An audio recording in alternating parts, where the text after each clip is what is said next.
Welcome over. Do you want to know how to do 2 minutes 6 on a 400cc in Buttonwillow? Well, stay tuned because it's coming now.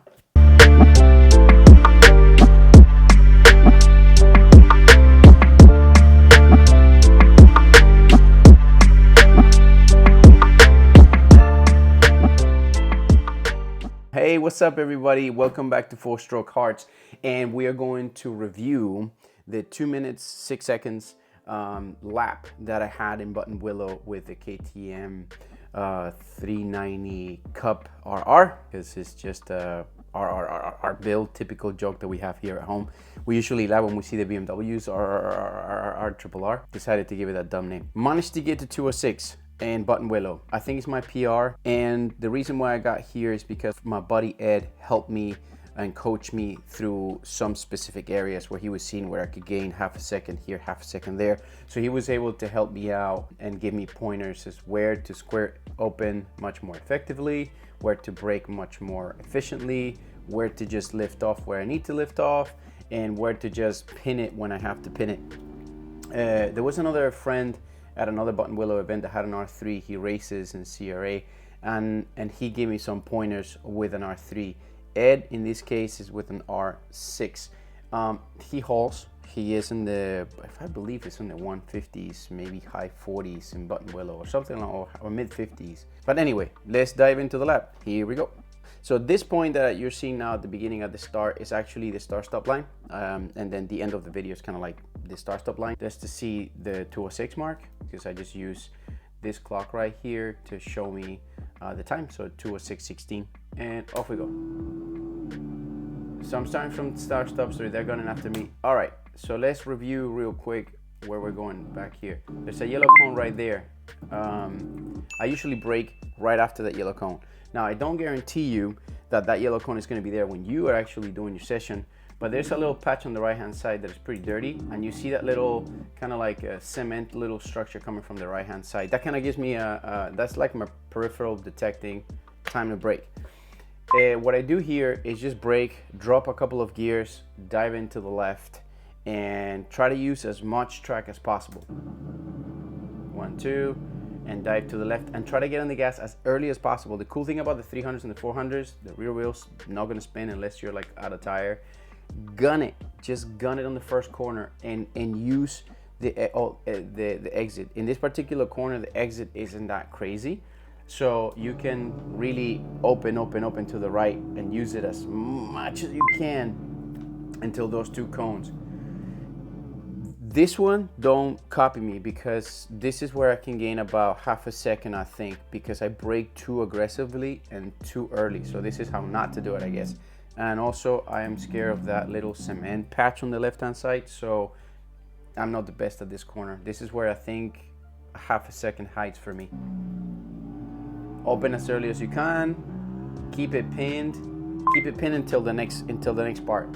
In the next left and right flip-flops, you can brake super late, trail brake into the corner early. I don't know, some other people brake really late to go really right, to go really forward. I try to make that zigzag, that S shape that you're gonna make when you're braking, as smooth as possible, as smooth as an S curve as possible. Not really aggressive, but just as smooth as possible. The less feet you take, the better. Now on the right one, if you can hug the right one as much as you can, you can make the left one kind of a straight line. So here we go. Hug it, pin it on the left, keep the bike in the center of the track, and open as much as you can down the hill. Use the left side of the track, come to the right side of the track, and come out to the left-hand side. You'd be like, what? What just happened? What do you mean? Huh? What? So, coming to the apex of the downhill. Yeah, let me come back a little bit. So on the left-hand side, we keep it on the center of the track, and then we start diving to the apex. We don't swerve to the left to try to come to the right. As soon as you hit the apex, you open the gas as much as you can. I get scared, open it in 4th gear, but try to go as far left as possible. It's super scary because you're gonna think you're gonna be off, but there is runway, there is room for you to go.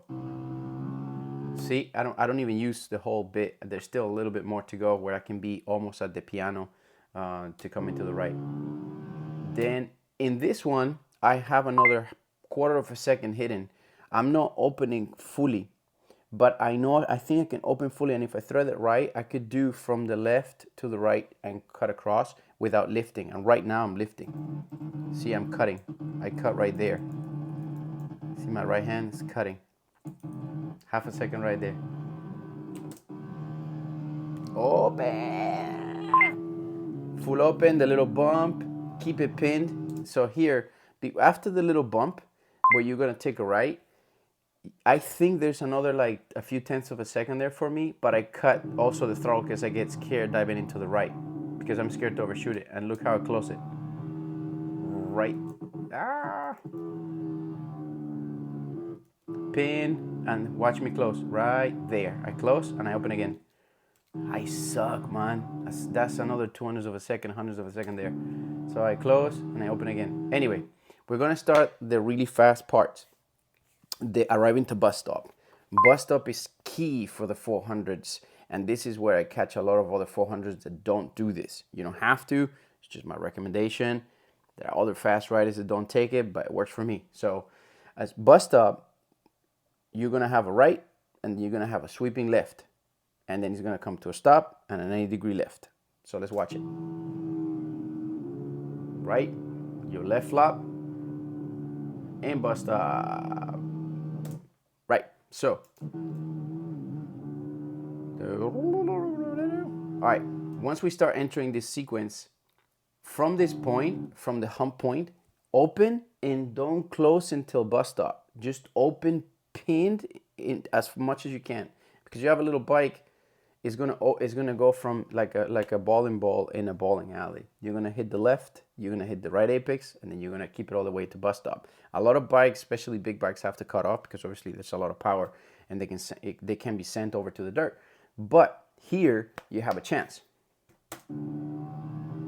Open all the way, keep it open. Click to 6 if you need to. Open, and check this out. Piano, here we go.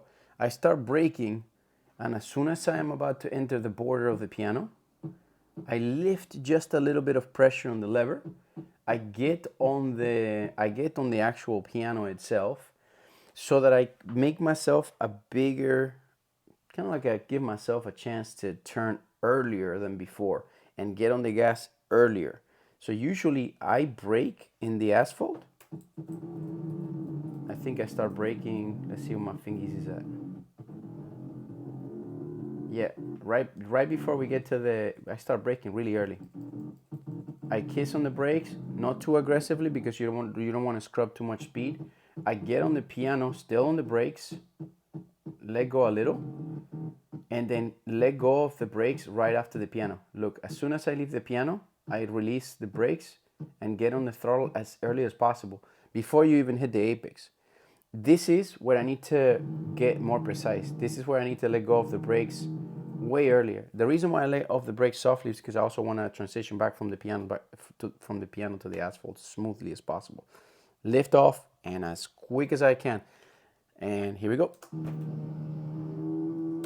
Let's watch that thing in one hit. I approach the piano. Here we go. Start braking earlier. Get on the piano, off the piano, gas as quick as you can. And once you get on that gas, use that. A lot of people after the bus stop, there's a rumble strip to the right that is pretty scary to get to. People don't want to use all the track. You got to bring your body up, try to lift that bike, which in the little 400 is not too much. May have been a little show off for the camera, this fool over here. But as soon as you get to the piano part, as soon as you get to the right hand side of that after bus stop, it is full on. I get scared in a specific bump, and you will see. Full gas, full gas, full gas, full gas. Full gas on the right sweeper all the way. And I get scared right about there.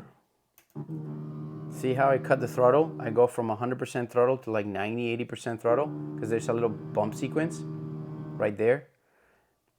I shouldn't be cutting throttle right there. I should be pinned. But if you can, pin it. Right sweeper, right sweeper, right sweeper. Then open a little bit. Go through the little bumps. Keep it straight. Start to go up the hill. tuck, tuck, tuck, tuck, tuck, push, push, push, push, push. And now when you come to the hill, I think it's called Lost Hill. When you come to the hill, you're coming to the left, you're coming tucked in, and just drop a fifth if you can, and then drop a fourth, drop to fifth, then to fourth if you can, whilst kissing on the brakes. A lot of folks on the big bikes have to aggressively brake, lift the bike, go up the hill, and then open down the hill. With this one, it's the same. You just gotta click to fifth. I just don't have the courage to do so. This is what another 1/10 of a second is for me. But basically, when you're going up the hill, kiss the brakes, lean on that bike, try to straighten it up as much as you can, so you can use like more contact patch on the bottom of the rear wheel, so you can lift it up and gas it as soon as possible. Little bikes don't have a lot of power to like slide out basically, but just, you know, don't risk it, don't crash. But this is how you take it. Now what I do is, as I'm braking, I'm downshifting the fifth to fourth. So I'm braking and I'm doing the downshift. I'm sorry, my English is not pretty sometimes. So when I brake and I boom, boom, downshift, I try to brake and try to work on your technique of downshifting and rev matching as you are braking at the same time. It'll just make it all smooth in one hit.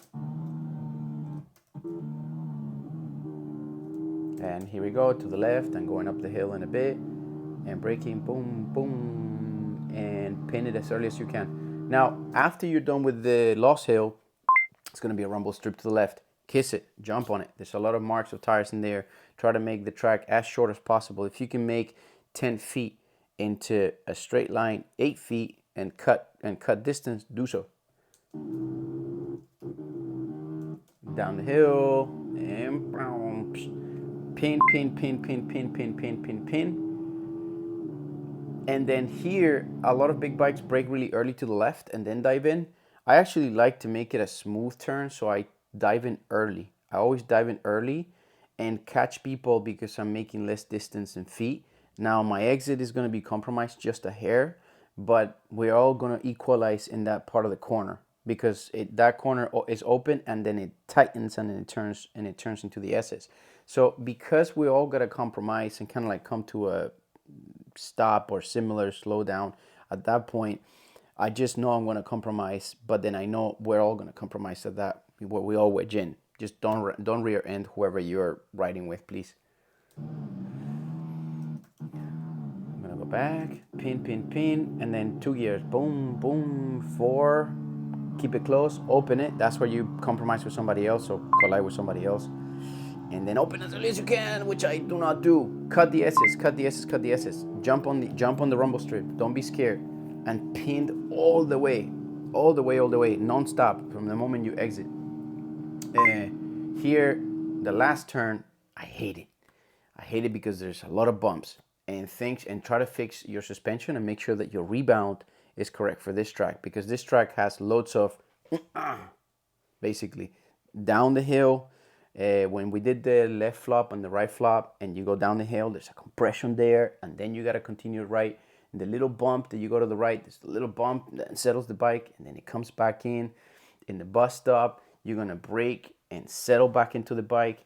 On the right sweeper, there's going to be a couple of like bumpy sections before the Lost Hill, before the little tall hill. And there's going to be like a there too. And after you do the Lost Hill and you come down and you go on the rumble strip, again, you go boom. There's a lot of parts in this track, especially in this last corner, the corner before the start-stop straight. There's a lot of uneven surfaces on the corner. It's messed up. But you want a good compression and a slow rebound. Like boom. So this corner scares me because, especially in the big bikes too, if you squeeze, if you're taking a corner and then it goes boom, and you lift and you open gas, you're gonna and it's gonna mess the traction control too if it can adapt quick enough. If you have the and it kicks you up on the rebound. I used to have a Ducati V2. That place used to go boom, boom. If I had the wrong rebound, it would make me jump like crazy. A little Danny Pedrosa. Anyway, when you reach this place, downshift twice, commit to the dive, and then there's a lot of exit to your right. Use it as much as you can. as much as you can. I catch a few people there sometimes because I use it as much as I can, and I carry just enough speed to pass other like 300s or 400s. Brake 2 gears, commit to your left, and open as early as you can. Here's the bump. So thanks to Ed. Ed helped me tweak the rebound and the compression for Buttonwillow. Let's see how it feels. 3, 2, 1, bump. You see, my bike barely moved. It's like boom, and it came up. So if you feel like in that thing you're like going all over the place or it becomes scary, adjust the suspension in the compression, half a click at a time, half a turn at a time, 1 click at a time, to feel the compression absorb all the Buttonwillow bumps. But the rebound has to be hard enough. So make sure that the rebound is not just all the way open, all the way loose. Just boop, and then boop. That's what you want all over. Boop, boop, and then pin it and hope for the best. These are little bikes, so use all the air you can. Anyway, that's it. This is a review for Buttonwillow at 2 minutes 6 and change. And then I hope you guys get to that time in your 400s or your 300s, and more work to do. A couple of seconds to find if I want to race. Anyway, guys, thank you so much for watching the video. I hope I wasn't too boring. I'm trying to get into this channel. Subscribe. The Patreon link is also underneath if you want to throw a couple of cents to pay for this much gasoline, because how it is today. But anyway, thank you so much for tuning in. Thank you much for watching from whatever you're watching. Check out my other videos about the build of the KTM, and also check out the videos of just hanging out at the track with friends. I'm going to try to make much more high quality content. But in the meantime, enjoy, watch everything else, watch mini motos, watch biking tips. We got an interview with Kevin coming up. Thank you for supporting the channel. Subscribe, ring the bell. You know the whole ordeal. Thank you so much, and welcome to 4-Stroke Hearts. Peace.